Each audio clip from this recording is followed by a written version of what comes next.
Bismillahirrahmanirrahim. Assalamu alaikum, my dear students. This is me, Bilal Ahmad, and you are watching my YouTube channel All Pak Verses. Students आज की video में इंशाल्लाह हम biology MCQs के part number 30 को discuss करेंगे और आज की वीडियो में इंशाल्लाह हम ह्यूमन रिप्रोडक्टिव सिस्टम के एमसीक्यूज को डिस्कस करेंगे। तो आप लोगों ने वीडियो के साथ एंड तक जुड़े रहना है और वीडियो को कहीं से भी स्किप नहीं करना। So without wasting any time, let's start the video. First MCQs है which of the following is a primary sex organ? नीचे हमें जो ऑर्गन्स के नाम दिए गए हैं इस एमसीक्यूज में हमसे पूछा जा रहा है कि ह्यूमन में प्राइमरी सेक्स ऑर्गन कौन सा है। So the correct option is option C, main testis. Students testis को हम प्राइमरी सेक्स ऑर्गन इसलिए कहते हैं क्योंकि स्पर्म और टेस्टोस्टेरोन की प्रोडक्शन यहाँ पर होती है। अगर हम टेस्टिस की लॉन्गनेस की बात करें तो इसकी जो टोटल हाइट होती है या जो इसकी टोटल लेंथ होती है वो 4 से लेके 5 सेंटीमीटर तक होती है।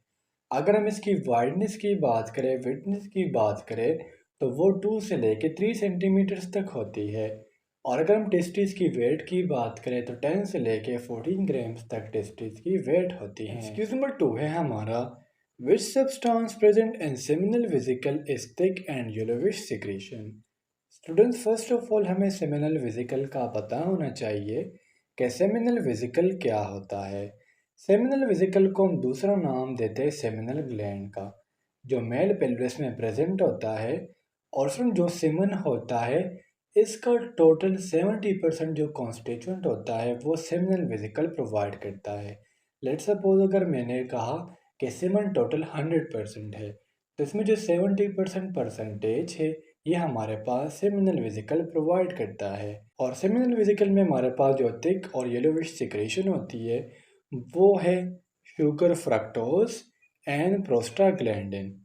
सो हमारा जो करेक्ट ऑप्शन हो गया वो होगा ऑप्शन डी, यानी सेमिनल वेसिकल जो सिक्रेशन देता है उसमें हमारे पास शुगर, फ्रक्टोज होगा और साथ साथ प्रोस्टाग्लैंडिन होगा। नंबर 3 है हमारा how much lower the temperature of scrotal sac as compare to the normal body temperature.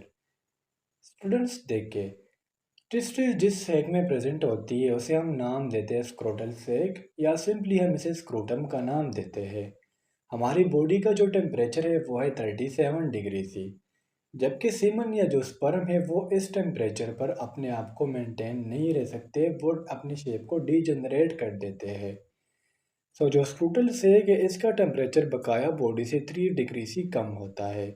यानी अगर हमारे बॉडी का टेम्परेचर 37 है तो स्क्रूटल सेक में या स्क्रूटम में जो टेम्परेचर होगा वो होगा 34 डिग्री सी। और ये टेम्परेचर इसलिए कम होता है क्योंकि जो सेमन होता है या जो स्पर्म होता है वो ज़्यादा टेम्परेचर पर डीजेनरेट हो जाते हैं। क्वेश्चन नंबर 4 है हमारा which connective tissue surround testis.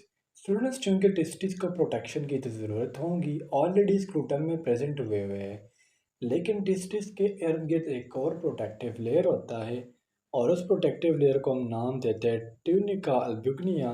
So the correct option is option C. Student जो ट्यूनिका अल्ब्यूग्निया है ये हमारे पास फाइब्रस टिश्यू है जो टेस्टिस की प्रोटेक्शन में हेल्प देती है। एक्सक्यूज नंबर 5 है हमारा the other name of bulbourethral gland is. Student second नाम जानने से पहले हम बल्बोयूरेथ्रल ग्लैंड पर थोड़ी सी बात कर लेते हैं कि बल्बोयूरेथ्रल ग्लैंड क्या है। बल्बोयूरेथ्रल ग्लैंड हमारे पास पी शेप्ड ग्लैंड है जो पैर की जोड़े में प्रेजेंट होते हैं, प्रोस्टेट ग्लैंड के नीचे प्रेजेंट होते हैं और इनका काम होता है एक फ्लूइड को ऐड करना जब आप इजाकुलेट कर रहे हो। इजाकुलेट क्या होता है, जब आपके पीने से स्पर्म निकल रहे होते हैं इसे हम नाम देते हैं इजाकुलेशन का। और जब आपके पीने से सेमन निकल रहा होता है, स्पर्म निकल रहे होते हैं, तो उस टाइम जो बल्बोयूरेथ्रल ग्लैंड है वो इसमें कुछ फ्लूइड ऐड करता है और बल्बोयूरेथ्रल ग्लैंड का जो सेकंड नेम है वो है Cowper's gland. So the correct option is option D. Excuse number 6 है हमारा what percentage of semen is produced by seminal vesicles. Student seminal vesicle में आप लोगों को ऑलरेडी समझा चुका हूँ कैसे हम सेमिनल ग्लैंड्स भी कहते हैं, जो 70% कॉन्स्टिट्यूएंट ऑफ सेमन बनाती है। तो इसलिए हमारा जो करेक्ट ऑप्शन होगा वो होगा ऑप्शन सी, मीन 60%। देखिए स्टूडेंट्स, हमने कहा कि जो कॉन्स्टिट्यूएंट है, जो चीज़ें प्रोवाइड करती है, वो सेमिनल वेसिकल करती है। तो इसका जो टोटल परसेंटेज है वो 60 से लेके 70% है। अगर आपको एग्जाम में 60 ना दिया हो, 70 दिया हो, तो फिर आपने 70 को सेलेक्ट करना होगा। एक्सक्यूज नंबर 7 है हमारा, which of the following is accessory reproductive gland in male mammal. देखिए स्टूडेंट्स, एक्सेसरी ग्लैंड हो गया, एक्सेसरी पिगमेंट हो गया, ये हम ऐसे ग्लैंड या ऐसे पिगमेंट को कहते हैं जो सेक्सुअल रिप्रोडक्शन या सेक्स में डायरेक्ट रोल प्ले नहीं करते, लेकिन सेक्स में हेल्प देते हैं। तो ह्यूमंस में, या अगर हम ओवरऑल तमाम मेमर्स में बात करें, तो इसमें हमारे पास जो प्रोस्टेट ग्लैंड होता है स्टूडेंट्स, इसे हम एक्सेसरी रिप्रोडक्टिव ग्लैंड कहते हैं। अब प्रोस्टेट ग्लैंड क्या है? ये हमारे पास वॉलनट साइज का ग्लैंड होता है, जो ब्लैडर और पीनस के दरमियान प्रेजेंट होता है। जो स्टूडेंट्स रेक्टम होता है, जहाँ पर स्टूल जो है कुछ टाइम के लिए स्टोर्ड होता है, ये उसके बिल्कुल सामने प्रेजेंट होता है और इसका काम होता है फ्लूइड सेक्रेशन। देखिए, जो प्रोस्टेट ग्लैंड होगा ये कुछ फ्लूइड को सीक्रेट करेगा, जिसका काम होता है स्पर्म को प्रोटेक्ट करना और साथ साथ स्पर्म को खुराक देना। एक्सक्यूज नंबर 8 है हमारा, in which of the following the seminiferous tubule are present. First of all, अगर हम सेमिनिफरस ट्यूब्यूल्स की बात करें, तो हमारे पास सेल्स की एक ऐसी कनेक्शन होती है जो स्पर्म की प्रोडक्शन में हेल्प देती है। यानी हम कह सकते हैं कि स्पर्मेटाइजेशन का जो प्रोसेस होता है, स्पर्म फॉर्मेशन का जो प्रोसेस होता है, वो सेमिनिफरस ट्यूब्यूल्स में होता है। और आप लोगों को पता है कि स्पर्म कहाँ पर प्रोड्यूस होते हैं, वो प्रोड्यूस होती है टेस्टिस में। तो यहाँ से हम ये अंदाज़ा लगा सकते हैं कि सेमिनिफरस ट्यूब्यूल्स भी कहाँ पर लोकेट है, टेस्टिस में।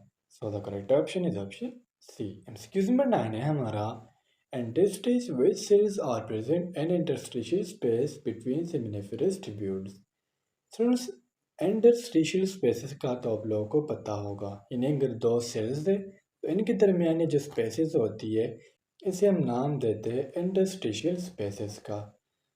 और जो टेस्टिस में इंटरस्टिशियल स्पेसेस होते हैं सेमिनिफरस ट्यूब्यूल्स के दरमियान, इसे हम नाम देते हैं लेडिक सेल्स का। So the correct option is option C. Students, Leydig cells हमारे पास ऐसे सेल्स होते हैं जो हमारे सेकेंडरी सेक्स कैरेक्टर को कंट्रोल करते हैं, जिस तरह स्पर्मेटोजेनेसिस हो गया, इसके अलावा सेकेंडरी कैरेक्टर इन मेल्स हो गए, या सेक्सुअल डेवलपमेंटल हो गए। तो ये तमाम के तमाम काम करता है लेडिक सेल्स। नंबर 10 है हमारा, scrotal sake of man is connected with abdominal cavity through. देखिए स्टूडेंट्स, आपने स्क्रोटम को देखा होगा जिसमें टेस्टिस प्रेजेंट होती है। अब ये तो नहीं कि वो वैसे लटका हुआ है, ठीक है, बॉडी का एक पार्ट है। तो ये एब्डोमिनल कैविटी के साथ एक लिंक लगा हुआ है, जिसके जरिए अटैच है, कैनाल है। उस कैनाल को हम नाम देते हैं इंग्यूवनल कैनाल का। So the correct option is option A. Inguinal canal, ये हमारे पास एक ऐसा कनेक्शन है, एक ऐसा रास्ता है जिसके ज़रिए जो टेस्टिस का स्क्रोटम है वो एब्डोमिनल कैविटी के साथ कनेक्ट है। एक्सक्यूज नंबर 11 है हमारा, what is pH of semen. Semen या स्पर्म्स का जो पीएच है वो क्या है?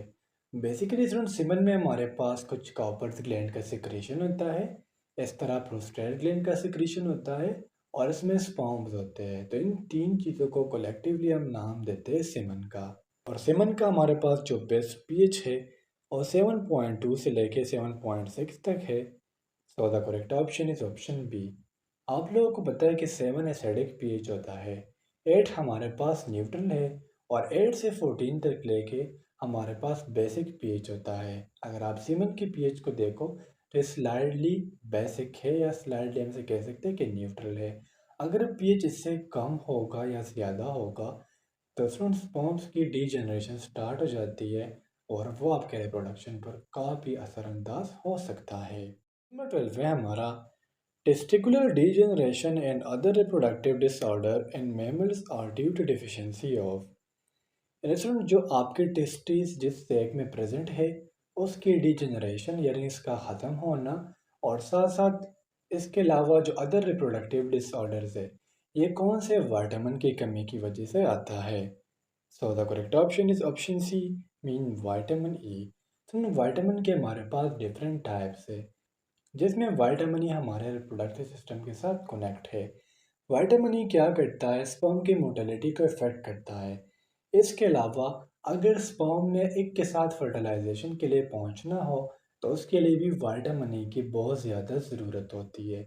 इस तरह जो ज़्यादातर रिप्रोडक्टिव डिसऑर्डर्स है वो विटामिन ई की डिफिशियंसी की वजह से आते हैं।